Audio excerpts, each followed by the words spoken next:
Day 18 of 30 Days of Reading Short Stories, and I jumped back into Shirley Jackson, and dug quite a bit into this today, so I might finish it next time. If you're interested in keeping up with the rest of this series, please consider subscribing, and if you want to catch up, I do have a playlist created, so you can easily do so.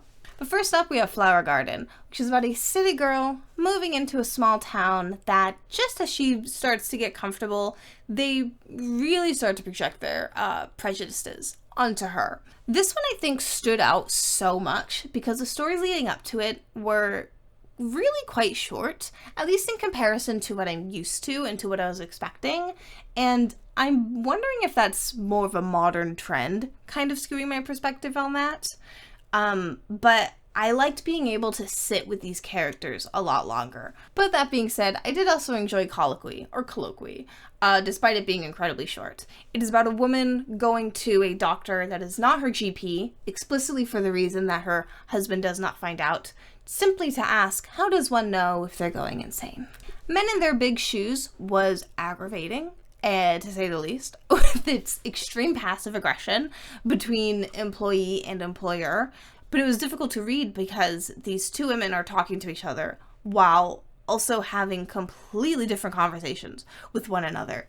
And finally, I read The Tooth, which follows Clara going to New York for a dentist appointment to get this tooth removed that has been decaying on and off, seemingly at least as long as she's been married, which I think gives you a pretty good clue of what the story is trying to be about. And when she gets the tooth removed and looks in the mirror, she no longer recognizes herself.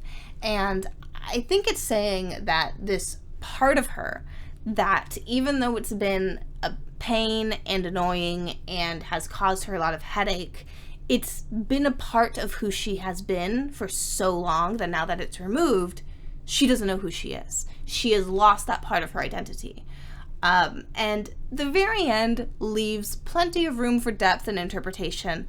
And like I said before, I don't want to ruin the reason for you to pick up these books. I'm not going to spoil it. But this was a great example of why I love Jackson's writing so much, in that she gives you all these oddities, and while the story kind of just glazes over them, you as the reader are the one that has to put them together to figure out the subtext and what she's trying to say with it.